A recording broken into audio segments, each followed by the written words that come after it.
Kalau kamu tidak keluar dari lingkungan teman-temanmu yang sekarang, kamu tidak akan pernah jadi sesuatu.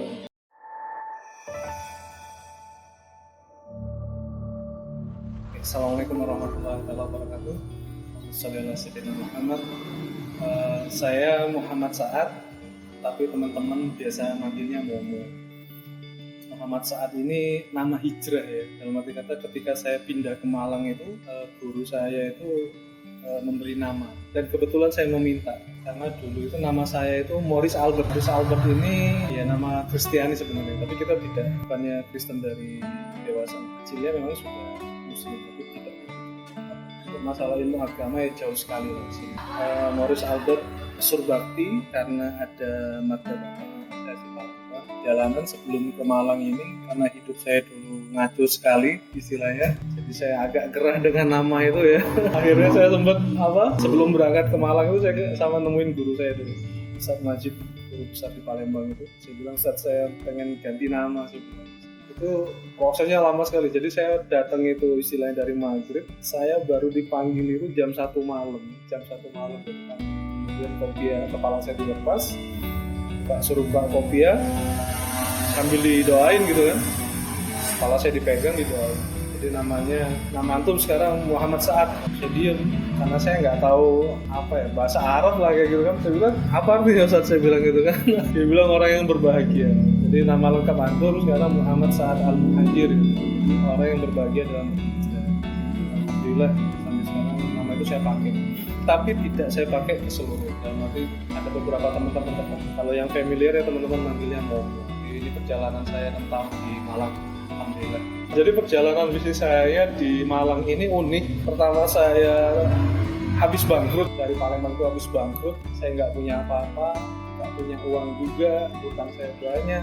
Jadi memulai dari nol, kebingungan. Tapi waktu saya di pesawat itu, pas landing itu, saya ngeliatin alam sekitar ini. Wah, ini terlalu Malang itu dingin sekali. Dingin dalam arti kata jauh sekali mau Palembang. Ya di sini kan udah main 20-an. Palembang tuh 30-an lebih. Dia bilang kayaknya daerah sini kalau nggak agrobisnis juga peternakan. Jadi itu aja. Karena saya nggak kuat macul, akhirnya saya milih peternak. Dulu awal-awal ternak lele saya. Ternak lele 3 bulan jalanan, tapi karena merasa itu bukan satu passion saya, akhirnya alhamdulillah dikasih hidayah sama yang di atas, saya balik lagi ke otomotif. Tapi nama lelenya tetap saya bawa, namanya jadi Catfish Auto Detail. Jadi sekarang bisnis yang saya gelutin itu auto detailing. Alhamdulillah sudah sampai 6 tahun perjalanan. Dulu itu ceritanya seperti ini. Dulu saya 5 tahun kerja di perusahaan finance. Saya dulu di leasing ya. Salah satu perusahaan leasing dari Jepang. Saya kerja 5 tahun di sana. Seperjalanan itu saya tuh sudah mendengar kata riba, batu ini. Hanya 2010 itu saya memutuskan untuk keluar dari perusahaan itu karena ini perusahaan riba. Cuma istilahnya yang jadi satu pelajaran hikmah besar, ketika kita niat hijrah tapi kita tidak punya ilmu. Nah ini nih, jadi keimanannya itu masih bolak-balik gitu kan. Nah ini yang terjadi sama saya. Ketika saya keluar dari perusahaan, kemudian saya pertama kali bisnis warnet, terus saya sambung dengan showroom mobil. Di sini tanpa sadar, saya bukannya hijrah dari riba, tapi saya malah menjadi 3 orang itu. Pelaku iya, tukang catat iya, saksi juga iya gitu kan. Saya dulu buka showroom, di showroom itu ya sekalian kita jual beli mobil, terus kemudian saya pembiayaan juga saya pakai bank gitu kan. Kemudian transaksi, ya saya pokoknya jadi duit lah. Teman-teman yang nggak ada duit, saya bilang ini nih mobilmu, motormu ya sudah kalau istilahnya kalau dulu transaksinya leaseback ya, udah di leaseback aja nanti jadi duit. Itu yang saya lakuin dulu. Seperjalanan Allah juga kasih saya rezeki yang luar biasa sampai pada satu titik itu insya Allah di 2012 itu inilah Allah kasih saya bangkrut itu habis-habisan, semua diambil. Dalam arti kata mama saya diambil, mama meninggal kondisi waktu itu, keluarga saya nggak istilahnya pisah kayak gitu kan. Kemudian ya itu saya sendiri, teman-teman semua hilang semua. Jadi saya cuma punya diri saya sendiri. Waktu 2012 saya kebangkrutan yang luar biasa, hutang banyak, nggak punya uang, hutang hampir 1 miliar kalau nggak salah, hampir menyentuh lah. Tapi zaman waktu itu ya luar biasa lah, udah bingung. Jadi posisi waktu itu ya sudah, pilihannya cuma 2, mau jadi orang gila atau mau jadi orang yang bangkit. Nah itulah, akhirnya saya memilih nomor 2. Ya inilah titik saya sekarang ada di sini.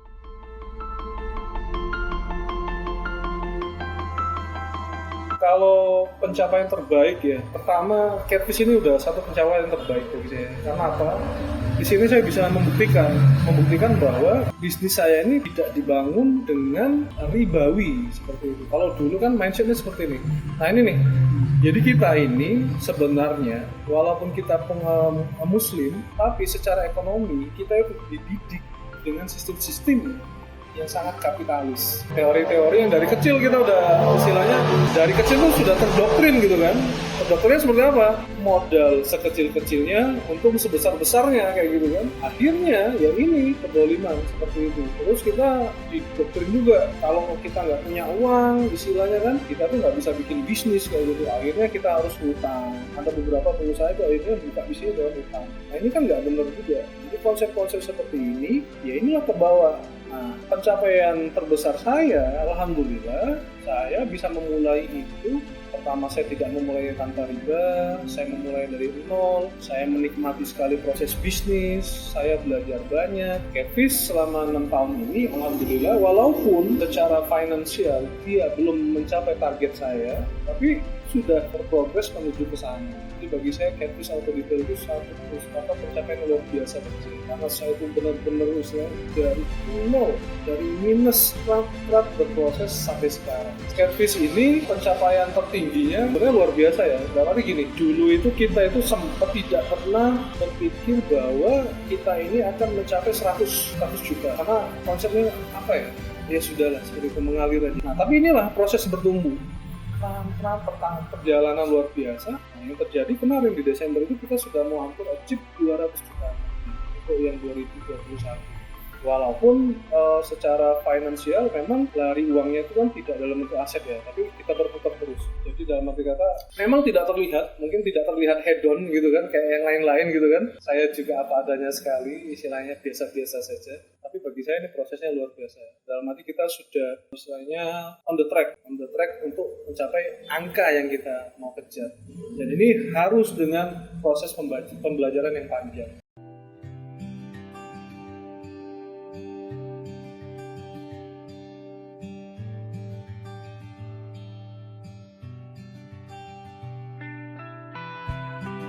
Secara finansial titik terendah saya itu ketika bangkrut ya. Jadi ketika saya bangkrut itu akhirnya saya itu tidak di rumah, jadi saya ngekos ceritanya. Ngekos itu ya bayangin saja bahwa kampung halaman sendiri, ada rumah, tapi kok ngekos gitu. Nah, itulah titik terendah. Dulu itu sempat saya tuh makan Quaker saja kayak gitu. Saking kita nggak punya uang sama sekali. Padahal dulu tukang traktirin teman-teman kayak gitu. Jadi perjalanan seperti itu. Secara finansial itu banyak lah, saya luar biasa lah kalau itu. Tapi bagi saya gini, dari titik terendah inilah kita itu akhirnya menyadari bahwa kita kalau tidak ikhtiar maksimal ya seperti ini keadaannya. Jadi benar, dalam arti kata Allah itu tidak akan pernah merubah nasib hambanya itu ya, kecuali hambanya sendiri yang mau berikhtiar.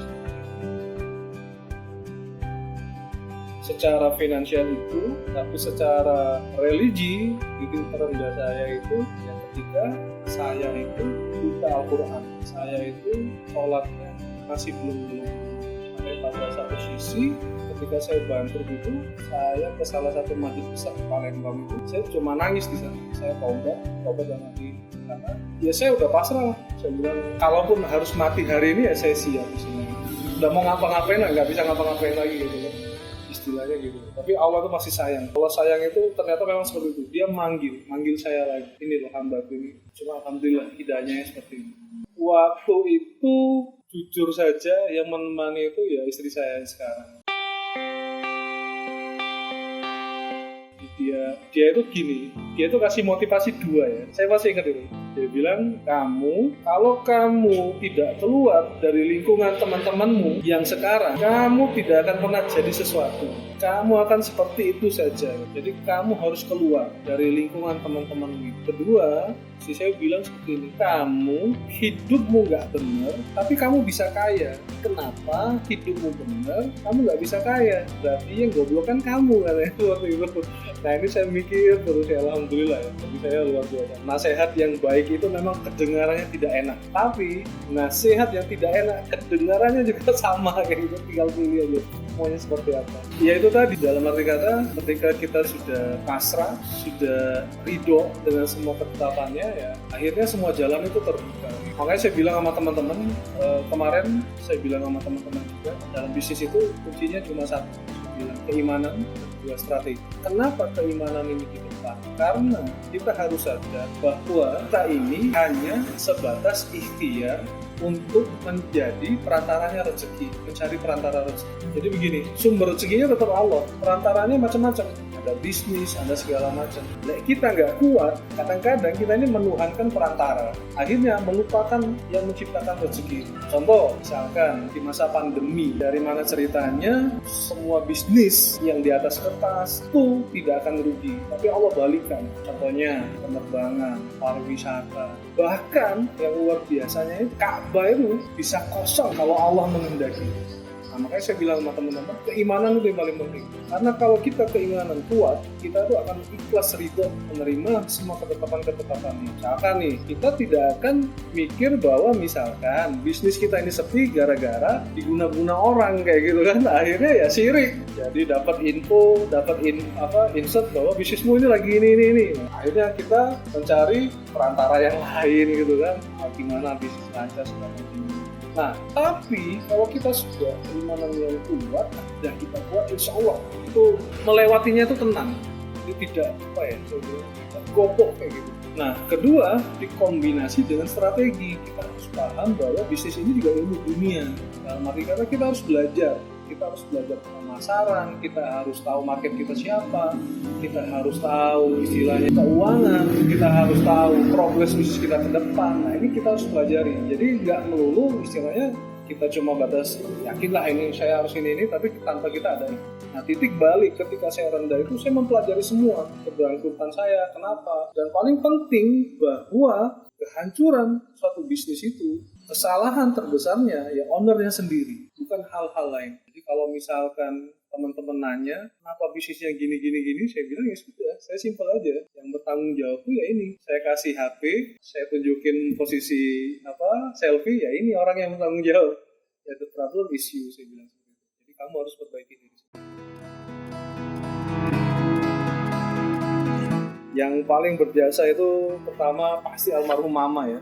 Di posisi waktu itu sempat saya ini sangat berdosa sekali. Dosa dalam arti kata ya ketika saya bisnis jatuh itu, kami ini kan dari keluarga yang susah. Jadi saya itu salah satu mindsetnya itu di luar dari kebiasaan keluarga. Kalau dulu kan yaudahlah kamu jadi PNS, kamu kerja. Saya sendiri yang pengen jadi pengusaha. Karena apa? Ketika kita susah dulu ya banyak hal-hal. Jadi gini lah, ya kesenjangan pasti aja lah. Kalau waktu susah kan kamu seperti apa gitu. Kalau kami dulu ya, misalkan kalau ada hajatan, kita tuh harus cuci piring dulu baru kita makan gitu kan. Saya kan punya ego dengan seperti itu ya. Akhirnya saya pengen buktikan dalam arti kata saya pengen bisa jadi orang sukses. Mama saya selalu sukses. Cuma perjalanannya dulu ketika sudah ada ego, akhirnya ngerasa saya bener. Makanya sering bentrok sama mama dulu. Kedua yang pasti istri ya. Istri saya, terus para guru-guru dan semua orang-orang yang sudah berbuat baik kepada saya. Walaupun itu dalam keadaan saya tahu ataupun tidak tahu, mungkin mereka mendoakan saya, mungkin mereka ya memberi semangat ke yang lain-lain. Jadi banyak lah, saya pribadi sih bilang bahwa saya di sini sekarang ya berkat mereka, bukan karena saya sendiri.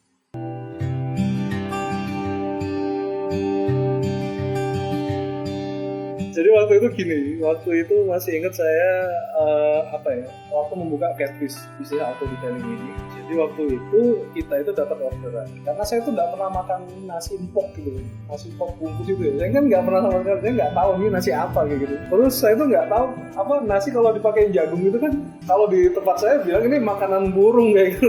Nah, jadi waktu itu saya ngerjain dan saya masih ingat itu kita unit pertama 21 Februari insya Allah. Saya ngerjain satu unit, itu dibayar itu 350.000. Kemudian saya dikasih nasi. Istri saya tuh datang sampai ngebawain saya makanan. Dia bilang, saya yakin kamu nggak mau makan ini kayak gitu kan. Jadi ya itu perjalanan ya itu. Jadi kita startnya dari 350 dari hal kecil bener. Sekarang kita sudah menyentuh angka jutaan, itu bagi saya proses luar biasa. dulu juga karena catfish ini istilahnya dulu sempat ternak lele ya, jadi saya sempat menikmati dulu jualan lele di pasar sama istri gitu kan, bawa ember kita jualan cuma dapat uang sekitar 40.000 kayak gitu kan. Masya Allah, itu bagi saya luar biasa, dan ini saya tidak punya pengalaman yang luar biasa dengan pendidikan saya yang ngapunten dididik dengan bahwa bisnis itu harus dengan uang besar kayak gitu kan.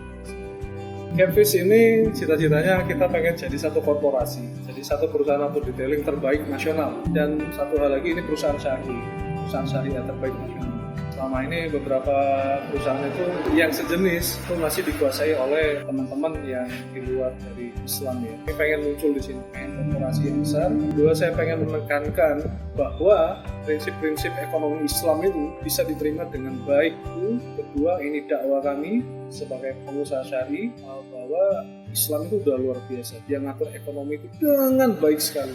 Prinsip-prinsip seperti misalkan di surat An-Nisa 29 bahwa kita tidak boleh mencari nafkah dengan harta yang batil, seperti itu di An-Anfal 27 juga. Nah, ini yang tidak pernah tersentuh karena beberapa pengusaha yang lain itu mereka sudah mindsetnya udah profit gitu kan. Jadi kalau udah mindsetnya profit, halal haram hantam gitu. Jadi akhirnya nawa itu ibadah ini hilang. Kita juga harus ingat bahwa bisnis ini adalah ibadah. Jadi jangan lupakan perintah kita hadir di muka bumi ini juga ya untuk beribadah. Wa ma khalaqtul jinna wal insa illa liya'budun, kan jelas itu. Jadi jangan sampai karena mengejar harta dunia ini terlupa semua. Akhirnya menyesal di hari-hari ini. Kami sebagai perusahaan auto detailing kita berjuang dan berdakwah untuk pergerakan Islam ini seperti ini. Dan kami bagi saya gini, jadi rahasia tips sebenarnya nggak ada.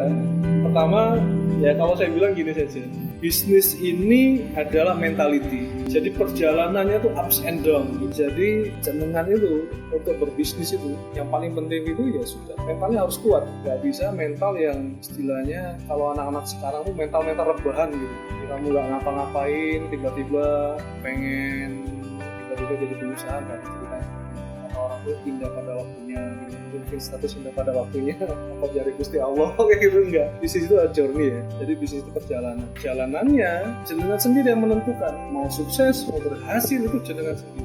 Jadi nikmatin naik turunnya, ups and down-nya sampai titik terpuncak kayak gitu. Tapi kalau jenengan berhenti sudah selesai, game is over. Tapi kalau jenengan struggling, fighting, insya Allah akan sampai dengan titik puncak yang jenengan harap. Itu yang saya jalani. Jadi nggak ada kiat khusus. Pesan saya, gaspol, remblong kayak gitu kan, jalanin. Nikmati semua prosesnya, nikmati semua pedihnya, nikmati naik turunnya, nikmati susah-susahnya. Karena nggak ada yang pasti. Tapi kalau kamu yakin dengan apa yang sudah kamu kerjakan sekarang, insya Allah dimudahkan. Karena apa? Allah itu bersama orang-orang yang yakin.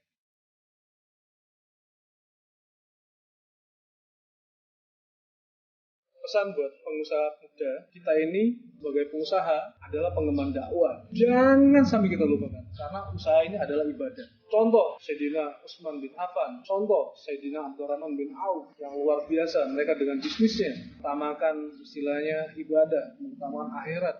Mereka berjuang di perjalanan menemani Rasulullah kayak gitu kan, luar biasa. Nah ini nih, kita harus ingat bahwa dunia ini adalah sementara. Sekarang ini semua itu udah sangat cepat sekali. Jadi waktu itu sempat ada cerita, ada umat salah satu nabi menangis karena apa? Ada anaknya yang umur 300 tahun meninggal. Jadi dia menangis. Nabi Musa ini bilang, kamu tidak usah bersedih. Karena apa? Nanti di akhir zaman itu umat Nabi terakhir itu umurnya itu cuma paling lama itu 60 tahun. Ada yang 70 tahun tapi tidak banyak. Yang 80 tahun tidak banyak. Dengan waktu yang sesingkat itu, kalau nggak salah, Ustaz Eric Shaw itu yang bilang bahwa dunia ini hanya 2 menit sekian detik.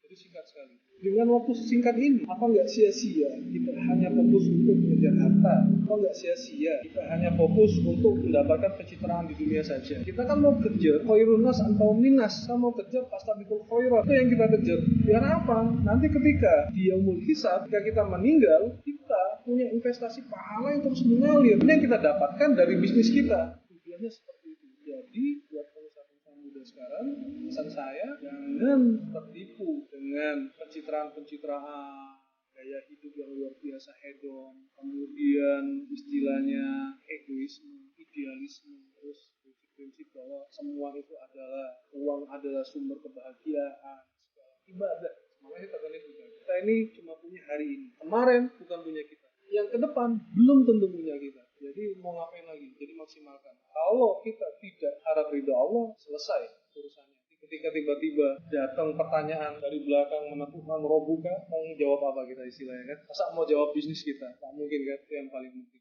Saya bilang, jaga ibadah, jadikan bisnismu adalah ibadah, jadikan bisnismu adalah tempat pemanfaatan, tempat kamu sedekah, tempat kamu mengalirkan semua pahala-pahala investasimu untuk yaumul hisab nanti. Itu saja. Assalamualaikum warahmatullahi wabarakatuh. Alhamdulillah.